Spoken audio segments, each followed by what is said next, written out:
This is, well, I wouldn't say this is anything,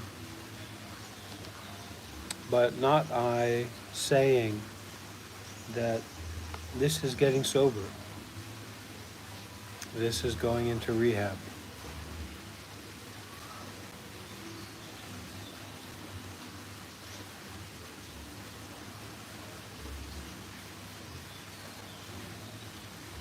This is facing life as it happens to be right now.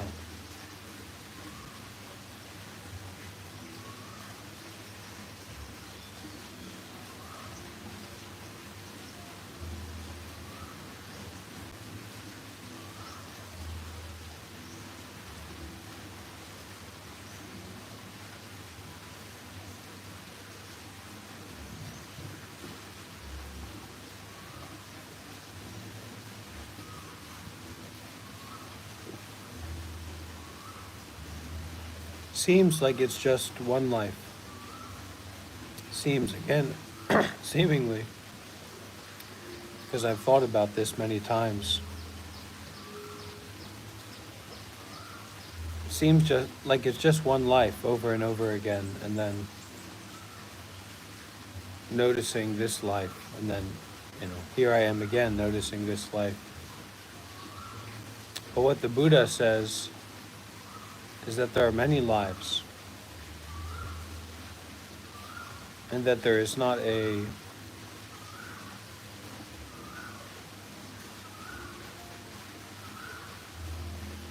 fixed self, a fixed someone, or a broken someone, as I'm sure the people here are familiar with.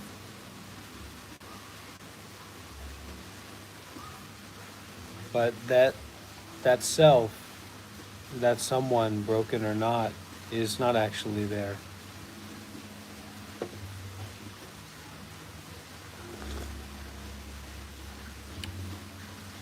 And that doesn't need to be explained. That doesn't need to be justified. That doesn't need to be proven in a court of law or a court of judgment.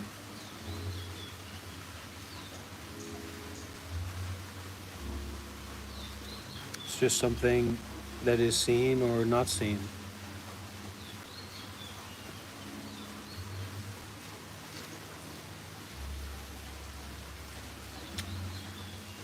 Seems to be like that.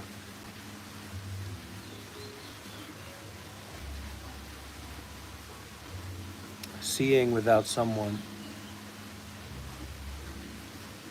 Hearing without someone.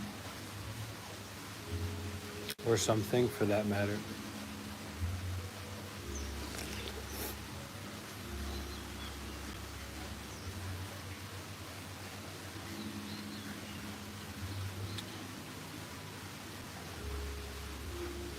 So my understanding, or this understanding,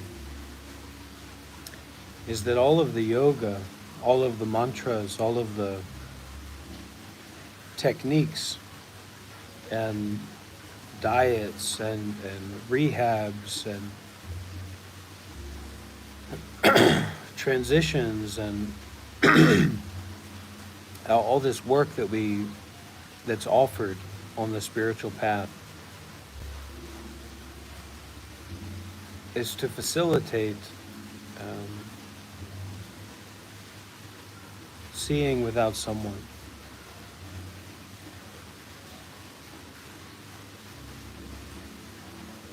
Being without someone.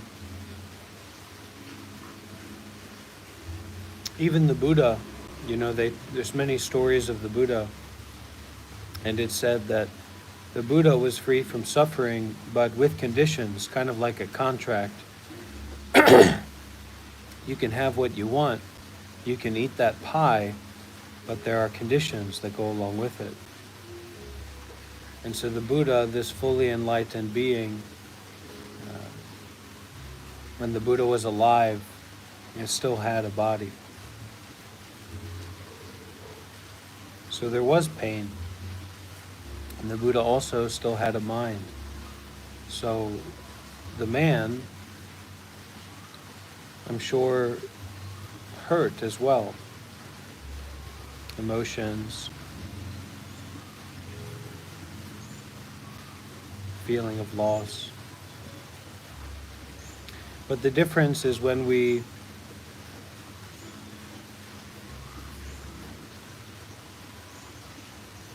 perpetuate our attachment to that idea of someone who's experiencing that. Right now I'm in my own transitionary period. And I think everyone's in a transitionary period all the time. But moving, taking a bus to visit a temple, or yesterday I was driving a motorbike on the highway, something that I've never really done before. And it's a little bit scary to go that fast.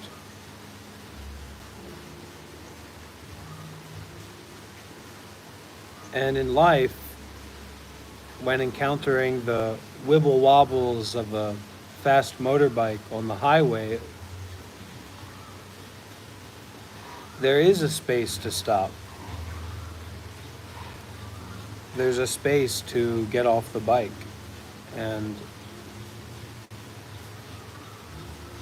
I think as much as we can be willing to get off the bike, as much as we can be willing to stop, we don't have to suffer.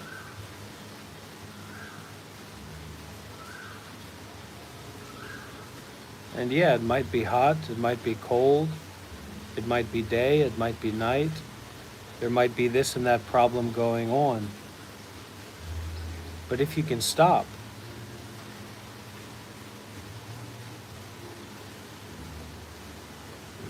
you can see that it's not as big a deal as you thought that it was. And in thinking that it was such this important big deal, this thought, this identity, this story, and not being able to put that importance down of any story, it means that that story of your addiction, your identity, your suffering, this constant effort that leads to more problems just continues.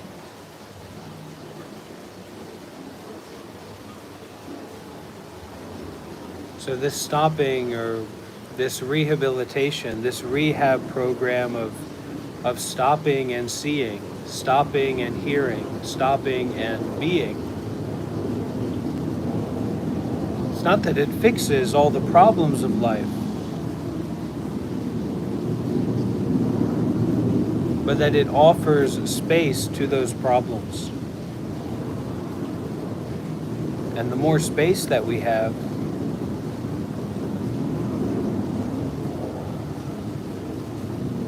that's where our real health and wealth and freedom are.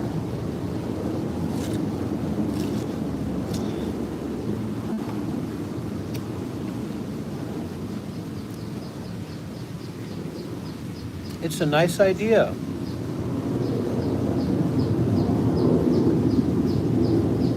It's a nice idea to go to the perfect monastery to find the perfect teacher, to be a millionaire,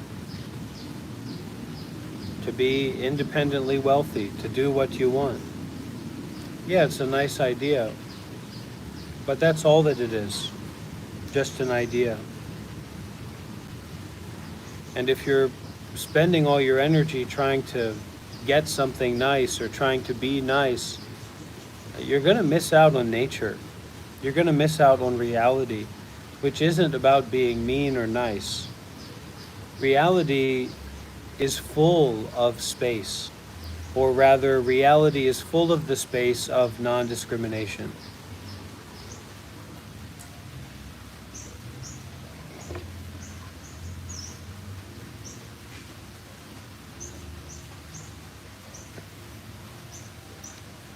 Food addiction, sex addiction, alcohol addiction, nicotine addiction. Of course, do your best. But before you get worked up about getting free from what you are attached to, be free with what you are involved with now.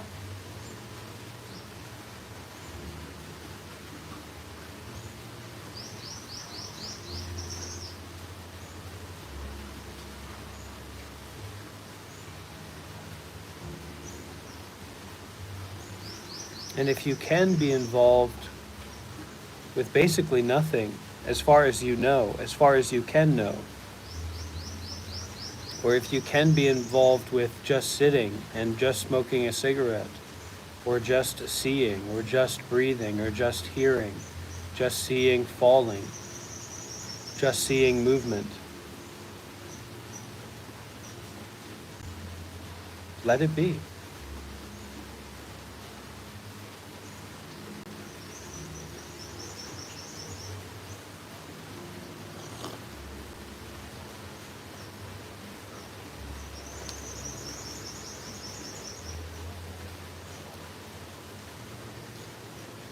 A lot of our identity, and that's the identity that's talking about quitting smoking, or the identity that's talking about becoming a better person, or getting over this hump in our life,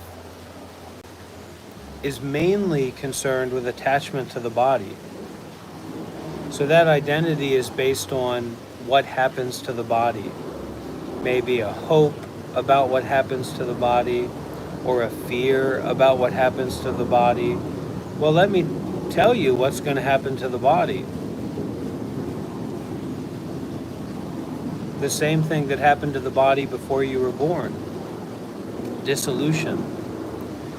So this work of dealing with addiction, and this work of dealing with our psychosomatic, interpersonal, social, internal, psychological, etc., karmic difficulties,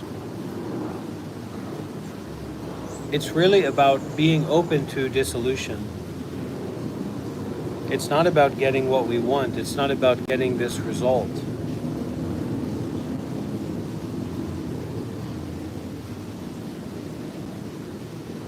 And in that dissolution, in that way of being, that way of freedom, helping, doing to help.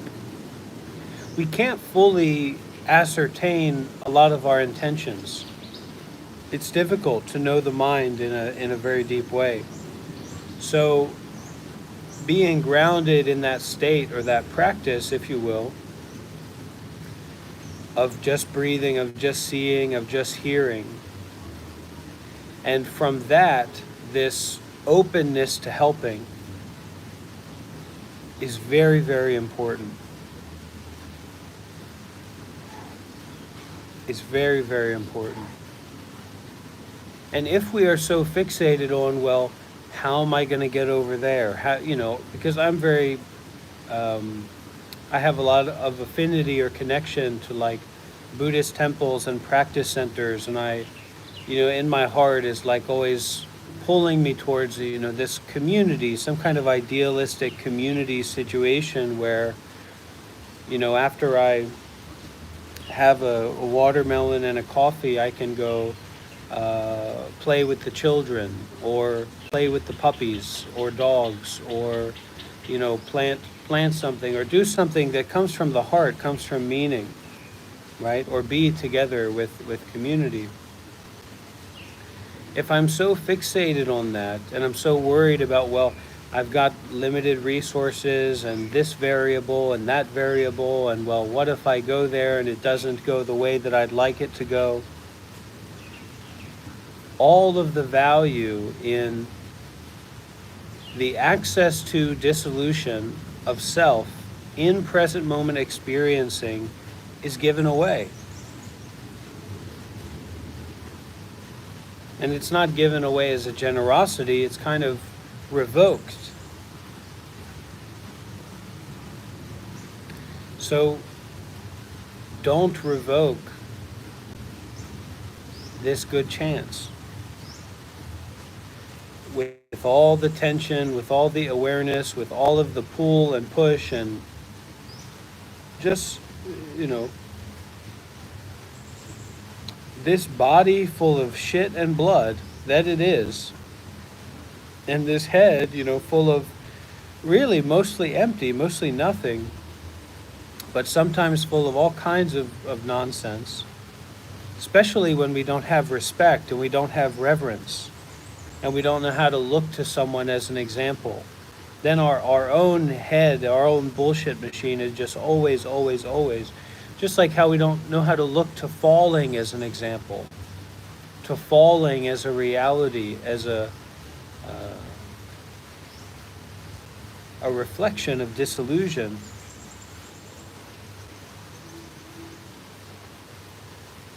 Then that blood and shit that our brain is full of, and all those microplastics, kind of, it takes over our entire lives. And then we don't have a chance for creativity. We don't have a chance for spontaneity. We don't have a chance for embodiment.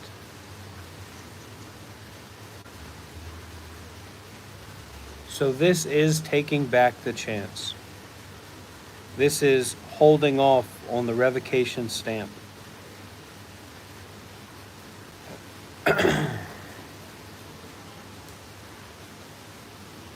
And yes, this is shitting into a bucket, a community shitting into a bucket, whether you like it or not. Nobody's alone, nobody's isolated, nobody's separated.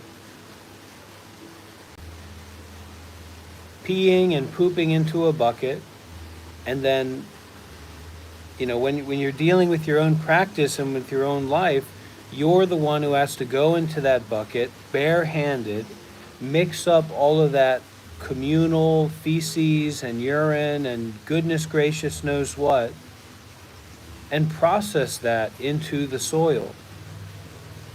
So that notion, that idea, this relaxing retreat, this special hypnotic trance-like guidance experience that we're looking for, deep meditation,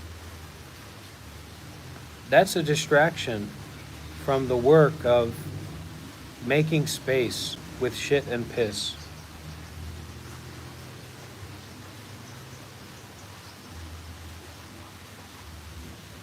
Dissolution of self with suffering, with noticing of impermanence, with noticing of falling.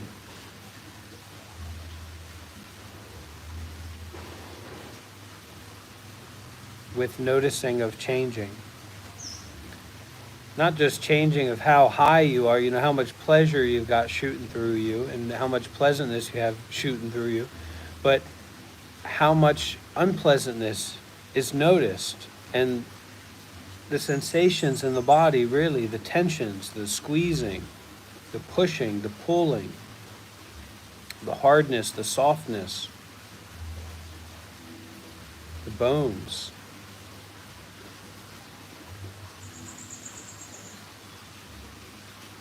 Because the impermanence is there, or the truth is there, or the reality is there, whether you see it or not.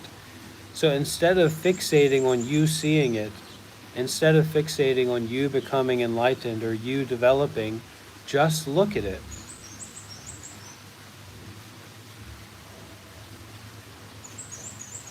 Just experience it.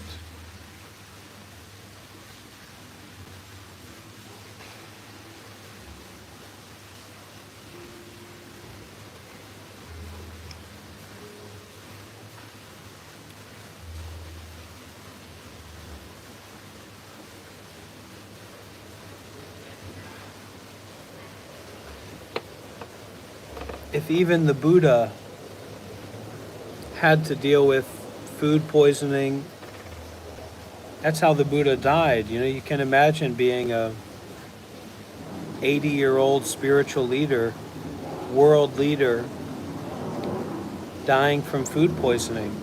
How much pain that must be. Not just physical, but also mental. The unnecessariness of it.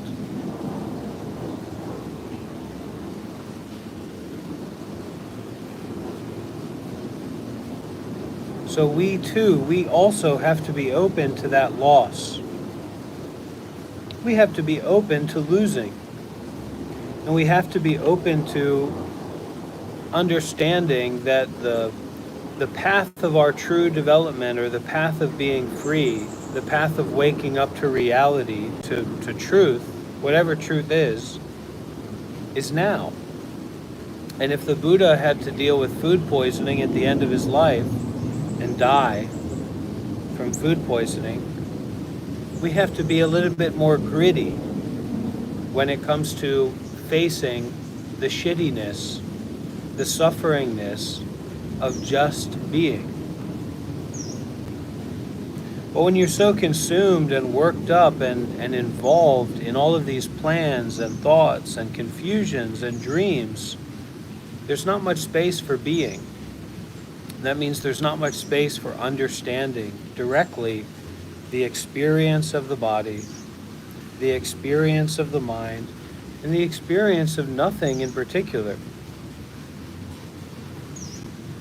It's just like looking at all the different things, looking at all the colors and sounds and feelings and sensations, and thinking that that is everything. That is just a part of everything. Mostly everything is space. Mostly everything is nothing. If not, everything is nothing. But that's kind of a little bit of a whirlwind. So as much as you have access to space, as much as you have access to being okay with losing, as much as you have access to being okay with, hey, that doesn't feel pleasurable, that's how much you have access to freedom and getting what you really want. Getting what's really longed for, which is to be.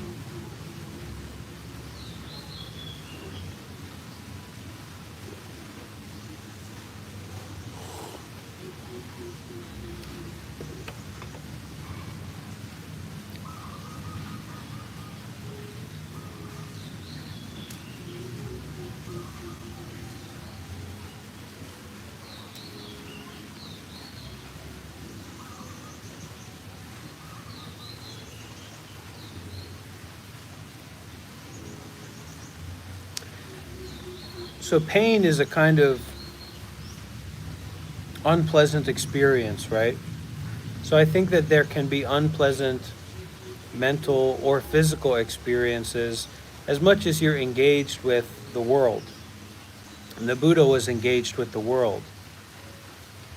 Now, does that mean that the Buddha suffered mentally? No. Because suffering is a kind of, you're looking for something satisfactory in that which cannot be satisfactory. You're looking for satisfaction in what cannot satisfy you. So the Buddha didn't do that. That mental processing in the Buddha didn't exist, from my understanding. But it doesn't mean that there weren't pleasant and unpleasant experiences, mental or physical.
Now, um, it's nice. It's nice to say just be, but just be is a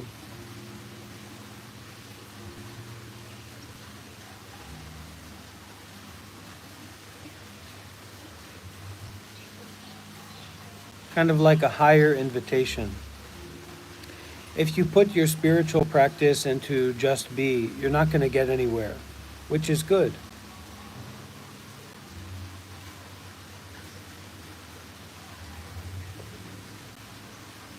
But just being is not about good or bad. And that's why it's very important that we stay connected to some kind of spiritual tradition, some kind of spiritual teacher, so that we can go out from the heart in this journey of development, whether materially or spiritually, and then have some kind of support structure. Because it's not a matter of complacency. Complacency is like being laissez-faire with the needs of this body and mind and the bodies and minds of others. Contentment, just being, is more about being content, and that is active and alive with everything and with anything. And just be, outside of having a spiritual teacher or relationship with a tradition, may kind of put you into a corner, put you into a box of spiritual practice, or hiring the authority over your own mind, and by extension, your authority over the environment and your life.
Wonderful to hear that, Aaron.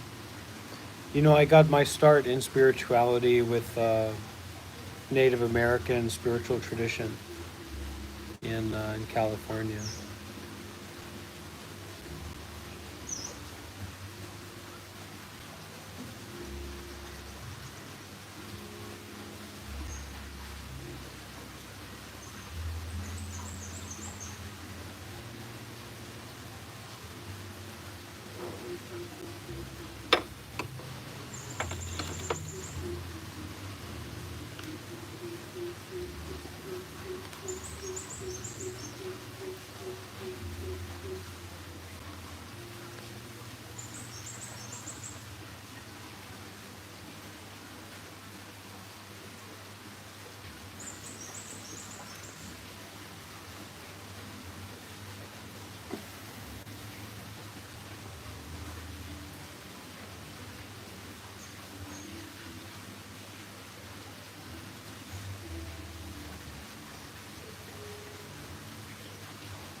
Um, about being a monk again, we'll all just have to stay tuned for that, myself included.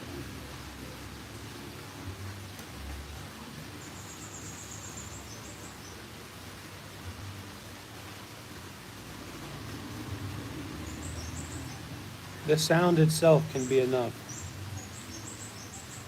And this is, the development, if there is any, the vipassana meditation or the detachment meditation, if you want to call it that. The monkhood is just a symbol of that. So as much as you have a thought, as much as you take a position, as much as you get involved in something or someone or some place or some situation or some experience or some time, this capacity to renounce that, this capacity to put that down, this capacity to forgive that now. And that capacity isn't self-based. It's based in the natural law. It's based in the impermanence. It's based in the changing. And this can be very confusing when it comes to Buddhism or enlightenment, this idea that you can get enlightened, or this idea that I can become a monk.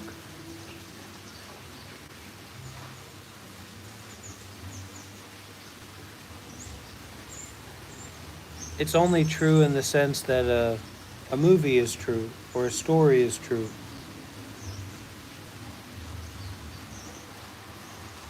Or an anime is true. And from one perspective, from one position, and I got a chance to, I've had a few chances to research this and kind of get an eye into this. Everything is real. Naruto is real.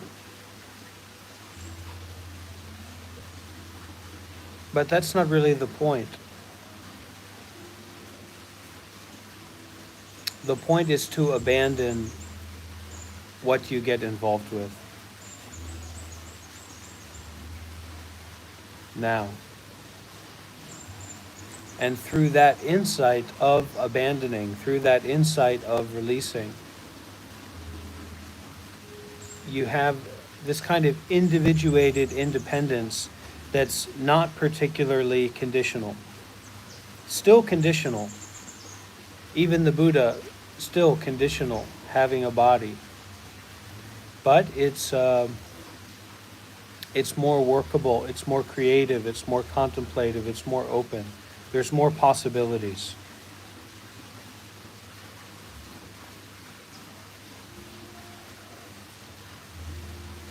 And how do we move forward? How do we practice? This is a family.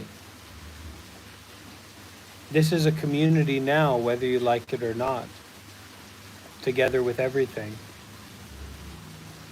So we follow, we support, we participate, we engage to the degree that we can, to the degree that we get benefit, and then we uncouple.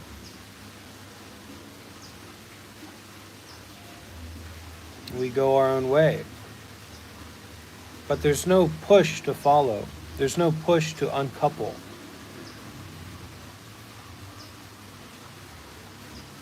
There's no limit to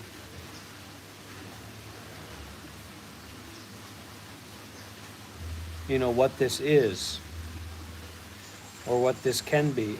And this here is everything. Your life. Or just life. And it is that way now. Now, I don't really like the word now, but it is that way immediately. It is that way spontaneously.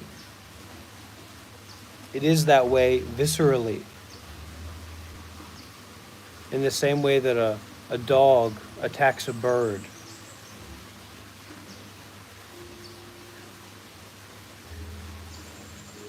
And life is always like that. And this is that life. This is that already. And it will continue to be that way.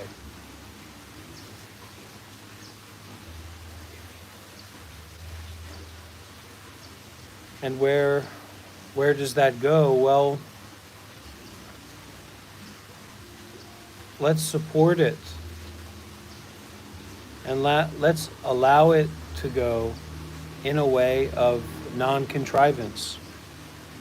Let's allow it to go and develop and evolve in a way of non-competition and non-direction, and pushing non-direction through generosity or through openness and through depth and grit of authenticity and sincerity, of that visceral unfolding.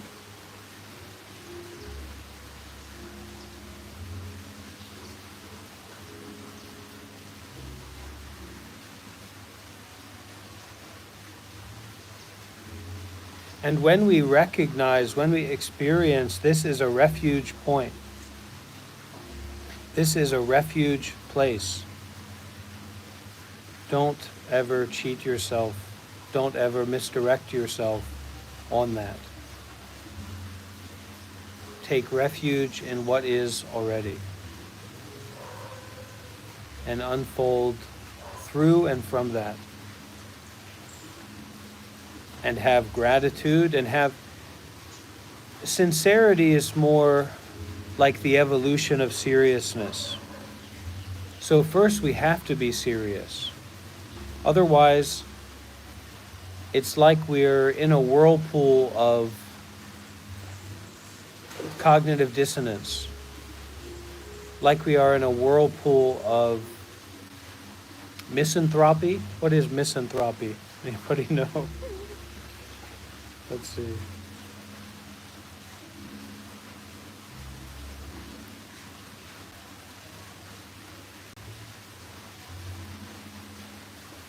Misanthropy.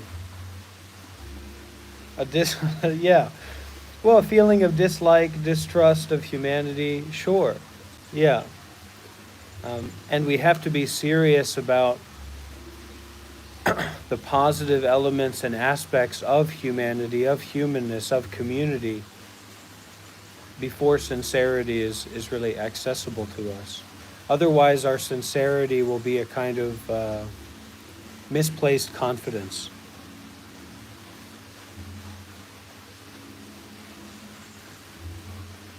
And as one of my teachers would say, and I believe this as well, you should be serious about doing good deeds. You should be serious about generosity.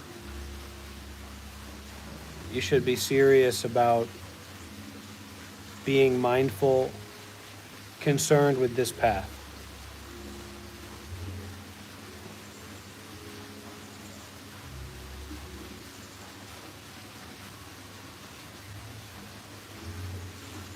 And you're not serious with your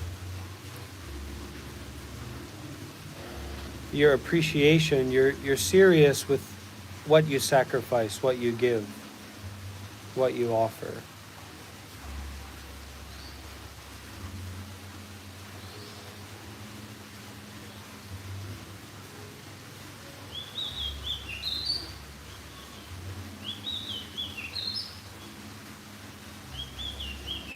So like, to reveal myself a bit, the reason that this is sitting here talking, being me, works in some way to benefit others, or just that people are interested to, open to be here,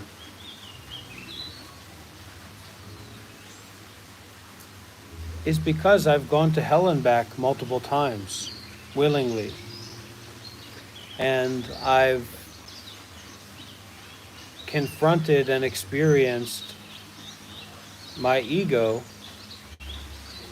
fighting this awareness or this freedom or this willingness, to the point of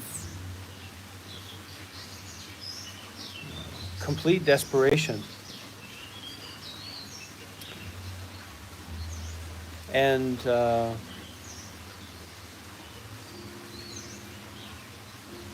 you don't have to do that to walk the path. Just like you don't have to be a monk to walk the path. But you do have to be serious about sacrificing something. To be serious about sacrificing someone. To be serious about sacrificing somewhere. And that is real insight. That is real mindfulness and detachment.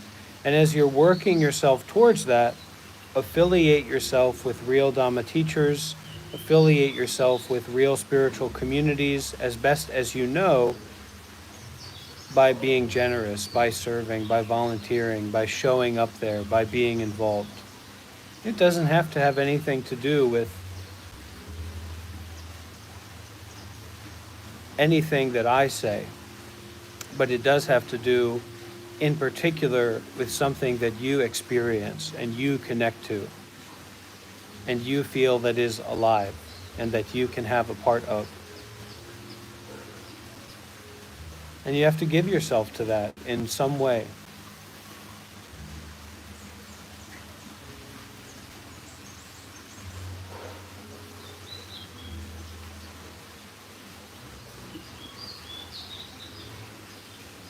You have to, in a sense, be generous without fear of consequences.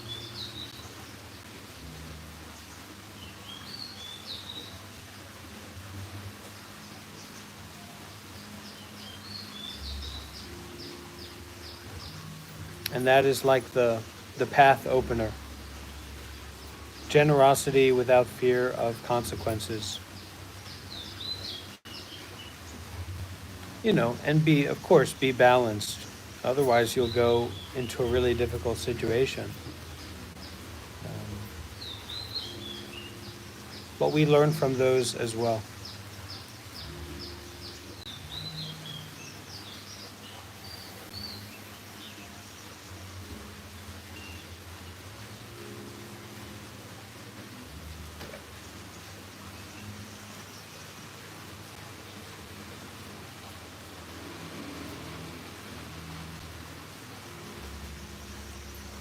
Openness and no clear identity has me glowing today.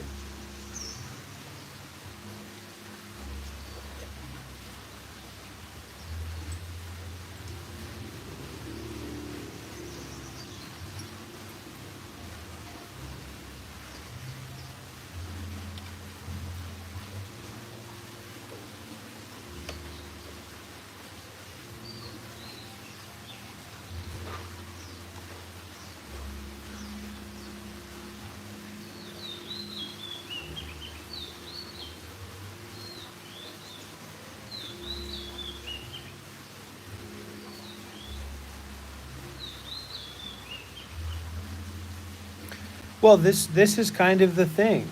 I mean, this is the problem. And in this kind of platform and this sort of space where it's very easy to confuse what's happening here with another YouTube video,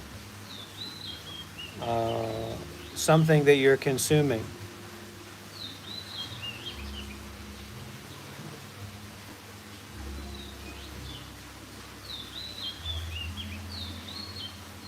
And when you see this like that, you're putting yourself into a position of inaccessibility of development. In the same way that if you went to a McDonald's and they gave you food and you didn't pay, or you gave them money and they didn't give you food, it just doesn't make sense.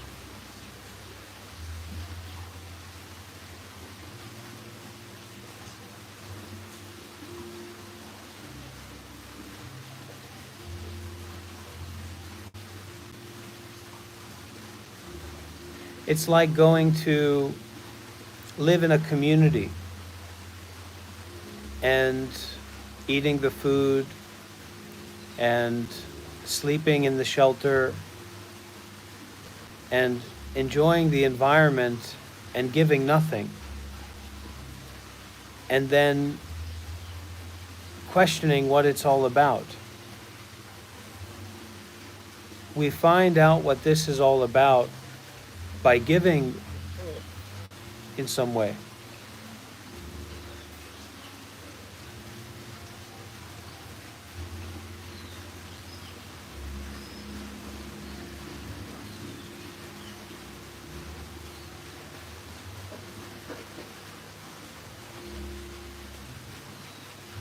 We connect ourselves to each other by giving in some way.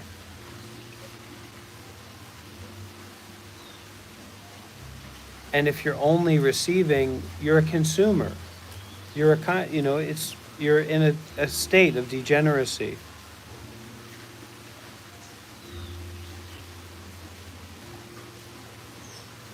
And it's not black and white. And this is the issue. We're used to black and white. We're used to the McDonald's. We're used to the Walmart. We subscribe to a transactional theory of value and relationship. And it's not that that's not there, but it's a matter of subscribing to that as an absolute.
Generosity is engagement.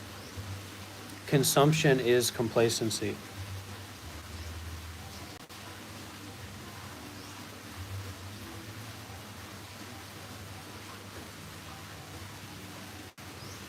And compassion is generosity without consumption.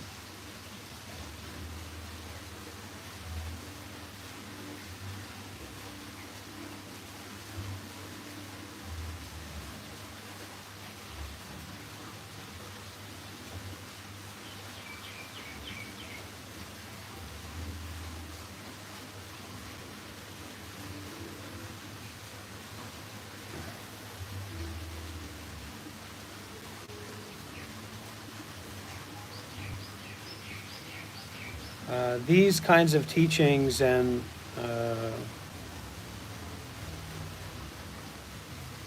this form of embodiment is nature-based. So you can imagine how difficult it would be for a tree or the natural environment to fill out a job application or to set up a holistic wellness retreat. And yet, what better job is there than a holistic wellness retreat in nature?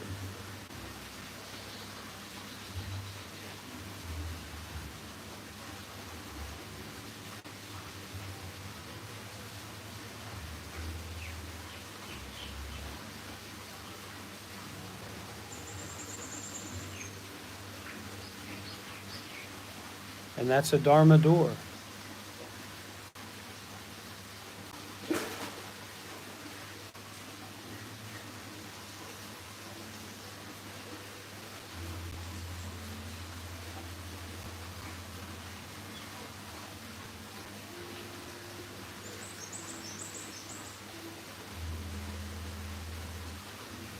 kind of how this live stream is a door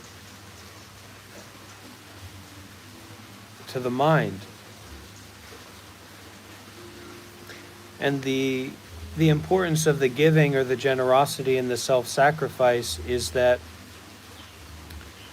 it strips down these layers of paint on our mind so that the mind can have this quality of bareness, a bare vulnerability. And from that place of bare vulnerability, it's not a matter of me seeing you. It's not a matter of me seeing the nature, the environment.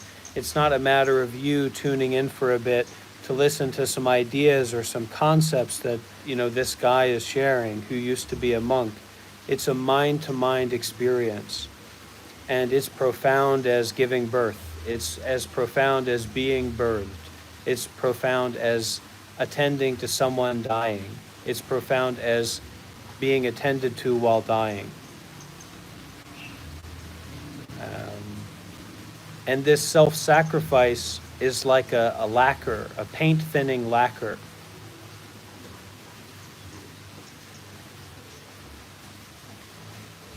We may not like what we see.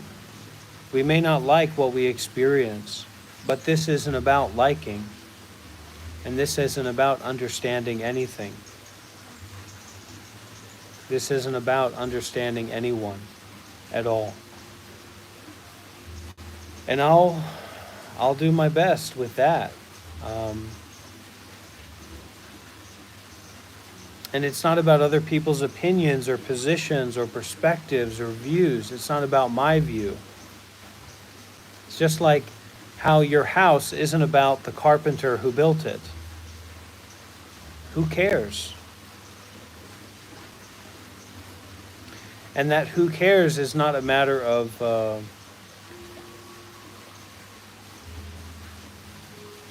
ignorance and delusion.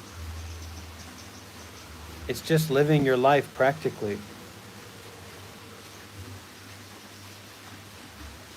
And to see that this self-notion or this self-story is a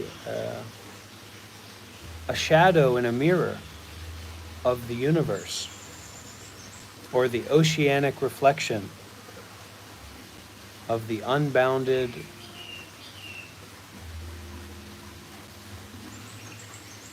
phenomenal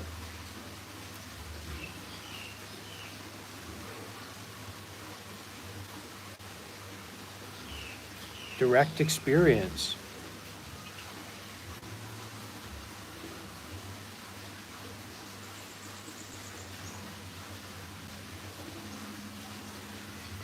And the monks and the high teachers, they stay in their high castles most of the time because it's difficult.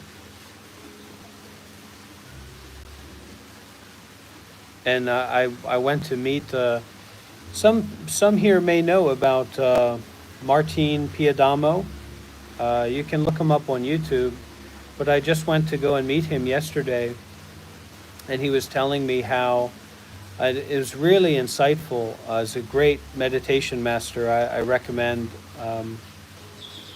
anyone here listen to some of his talks.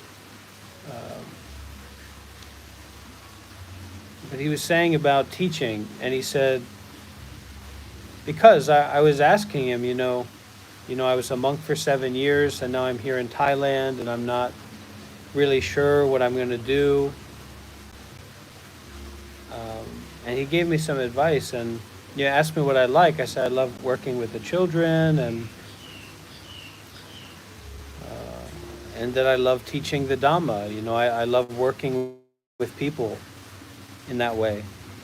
And he said, well, it's great. If you can, you can live in Thailand, you can teach English, which I think is easier said than done.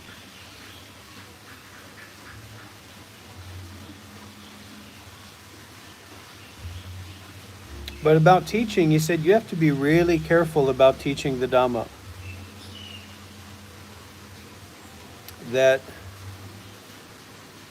when you teach, you have to speak from your experience. You have to speak about your experience. And secondly, that you have to know your intentions. And if you get into, I'm paraphrasing here, but if you get into a situation where you're kind of teaching, but not from your direct experience, and your intentionality has become obfuscated, you're going to be in big trouble, because this is concerned with the Dhamma. And he was very specific about the intention. He said, if you're doing it to feel good, that's a no-go. And I know that in the past, actually, I have done teaching, and I have built, systems for me to teach, because it felt good to do that. And he said, basically, you have to do it because you want to help. That's okay. Not teaching what you know. Teaching what you know is a fool's errand. It's really a matter of the direct experience. Teaching the Dhamma in line with direct experience.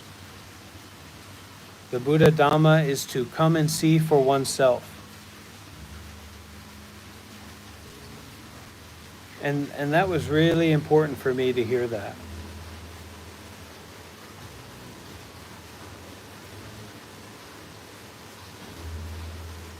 So it's given me an extra layer of consideration and awareness in teaching and in being in this position.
In terms of emotions,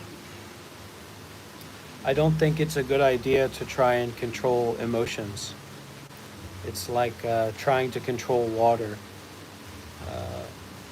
Yeah, you can build dams, you can direct flows, but there can be a lot of side effects to that. what I recommend is really that you develop a capacity, or you practice now to notice the transparency of phenomena. So like I'm sitting cross-legged in this chair, and I have a certain way I usually sit cross-legged. So my left knee is on top of my right foot, and anyway, there's body parts here, they're on top of each other. And I can feel the pressure, and I could certainly call it pain, but it's more neutral right now. I can feel those sensations in the body as I'm speaking, as I'm seeing, or as seeing is happening, as speaking is happening.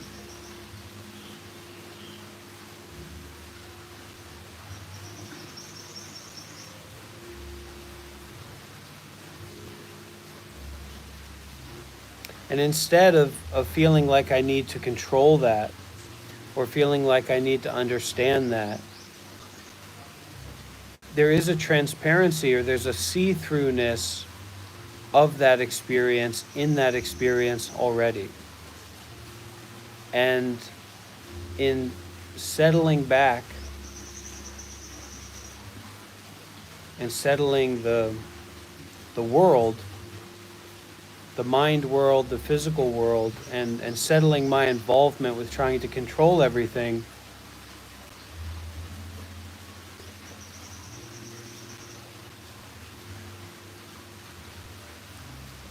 those emotions or those thoughts or those sensations are not very serious. So I don't need to try to control it.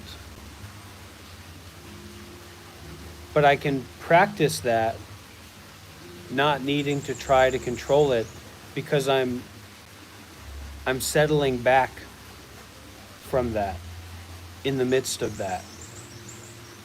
And that's not about control.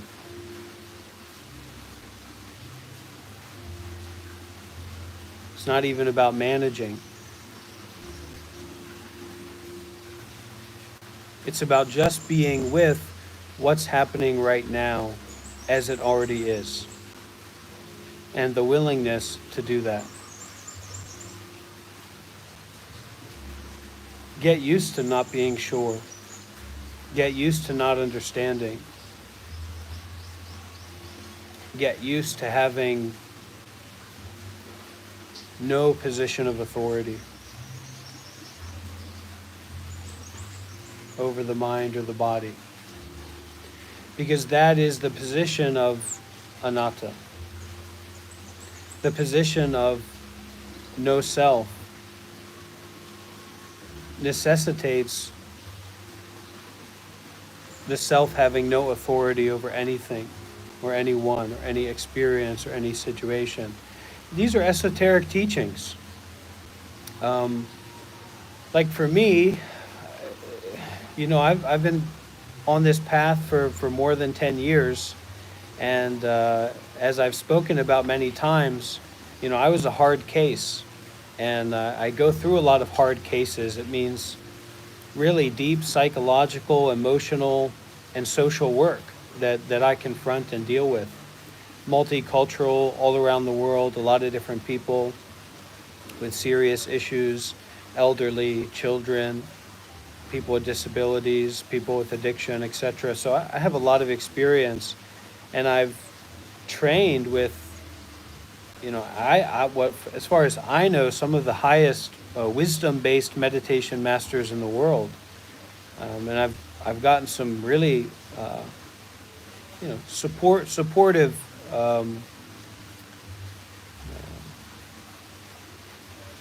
Connection with them about my own understanding and experience.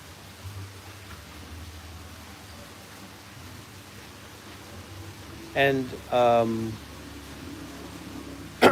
in sharing this or teaching now or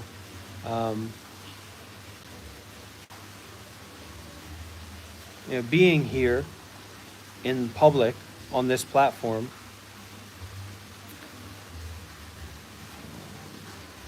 there's not really something that I'm trying to get people to buy into.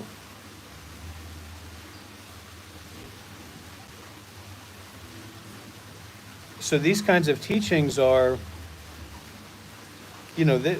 not easy to come by.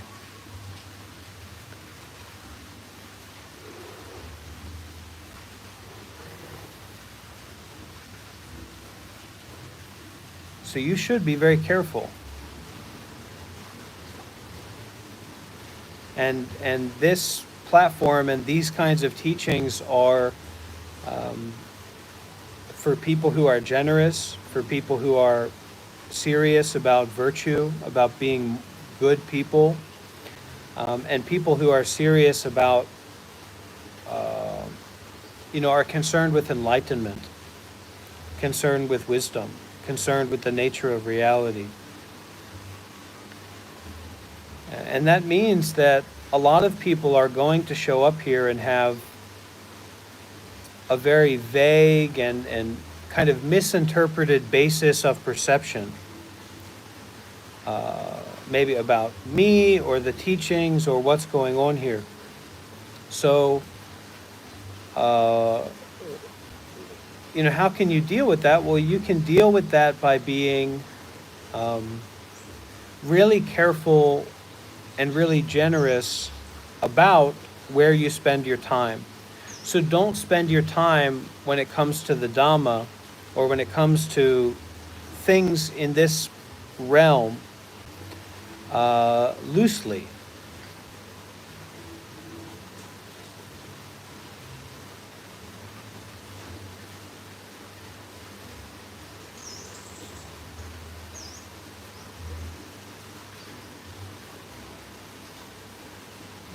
No need for you to confuse yourself.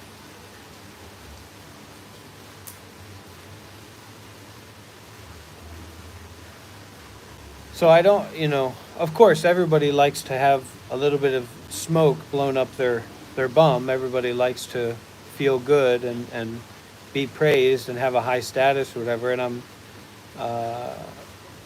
not trying to indulge too much in that. I'm just saying that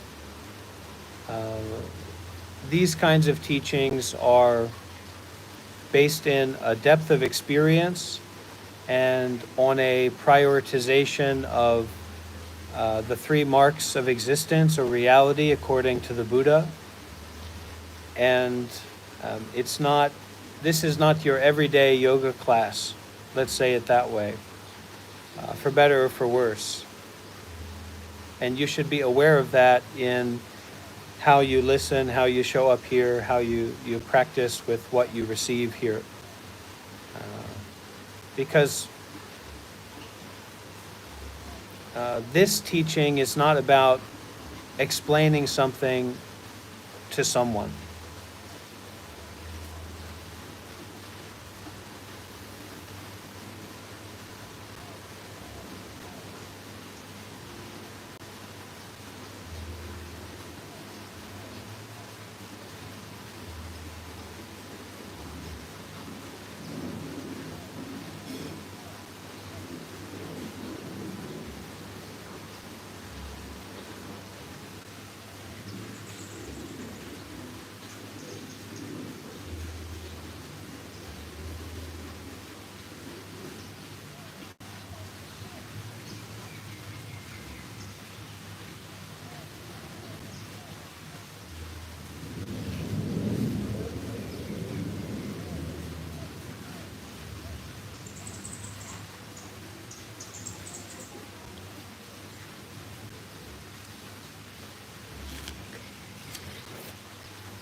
And if this Dhamma that I share is misguided, wrong, said for purposes of personal gain, may I be sent to hell, and may I abide there. until my willingness to repent and release involvements with that wrong approach be fulfilled. And trust me, hell is not a place any of you want to go to.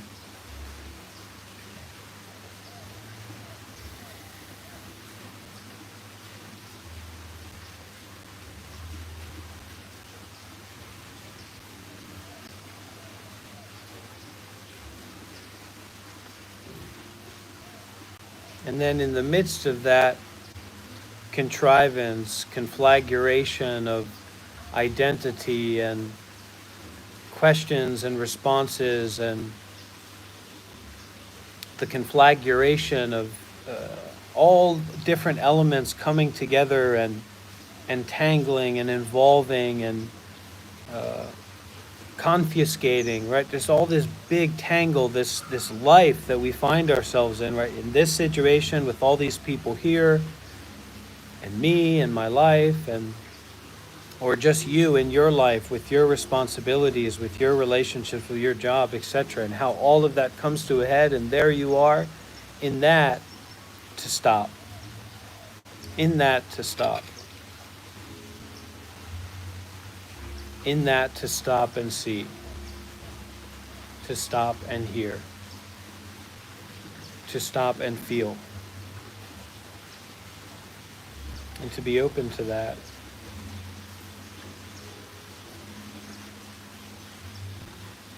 And to be open to that in a way where all of life is impermanent, where all of life is changing, where all of life, all elements of sights, sounds, sensations, mental formations, experiences of the body, smells, are unworthy of grasping, unworthy of holding on to, unworthy of fixating onto. Why? Because not satisfactory, not fulfilling, not giving to the release of suffering.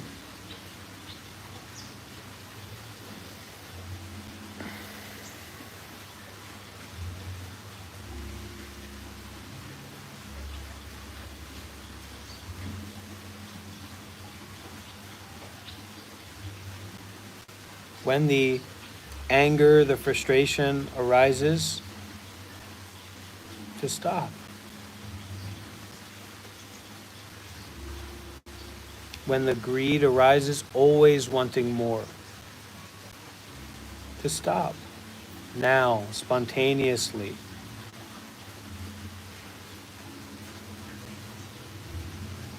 When those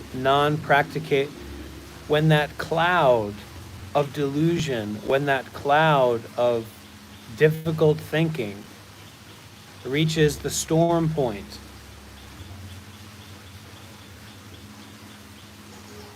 to stop.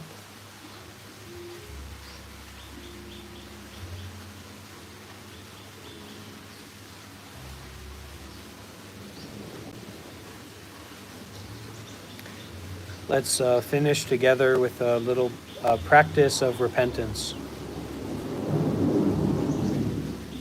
And some of you may know this, some of you may not. But you can try to follow along. You can also just try to hum along as you listen to these words.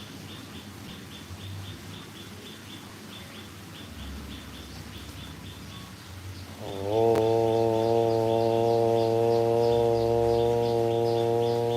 my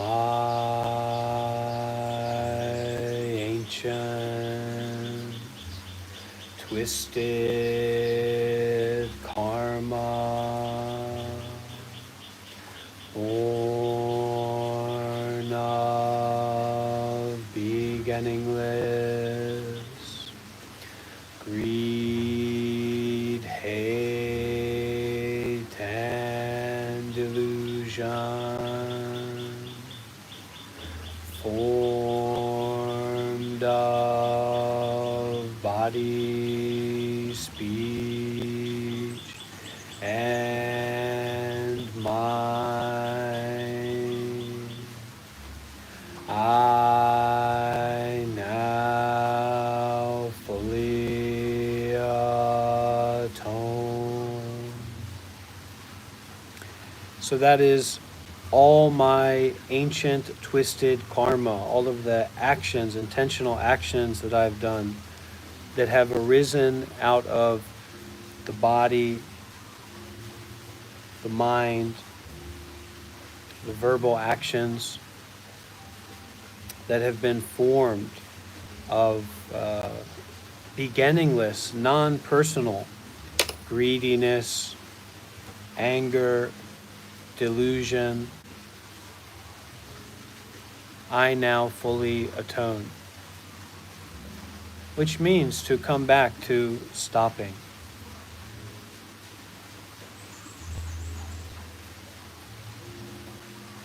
Stopping in a way that is not about someone now. Stopping in a way that is not about somewhere now. No country, no home.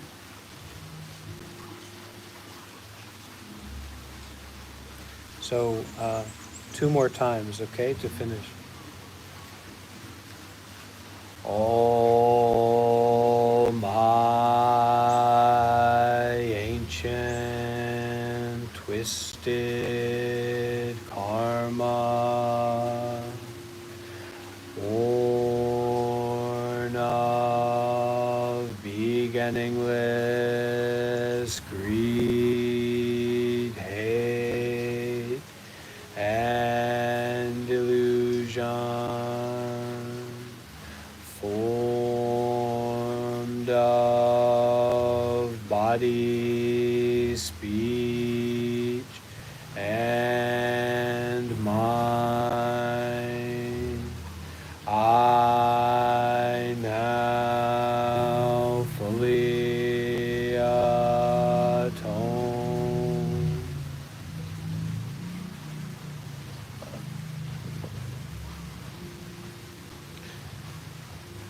All my ancient twisted karma,